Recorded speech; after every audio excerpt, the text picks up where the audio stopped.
வெற்றி நம்ம இலக்க சேனல்லேருந்து பேசுகிறோம். துவக்கப்பள்ளி மாணவர்களுக்கான ஊட்டச்சத்து வழங்கும் தேசிய திட்டம் எப்பொழுது ஆரம்பிக்கப்பட்டதுன்னா ஆகஸ்ட் 15, 1995 தான். இந்த திட்டம் எப்படிலாம் வளர்ச்சி அடைந்தது தமிழ்நாட்டில்னு தான் பார்க்க போகிறோம். ஃபஸ்ட்டு 1920 நீதி கட்சி தலைமையில் தான் முதல்ல ஆரம்பித்தாங்க.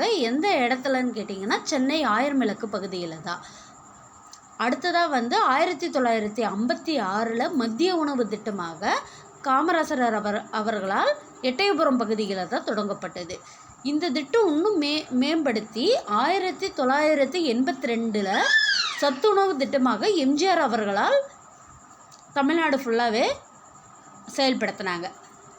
இப்போ அடுத்தது காலை உணவு திட்டமாக செப்டம்பர் 15, 2022 காலை சிற்றுண்டியை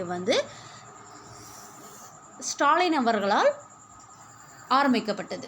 இது எல்லாமே இம்பார்ட்டன்ட் காய்ஸ். இதுலேருந்து கண்டிப்பாக கொஸ்டின் வரும்.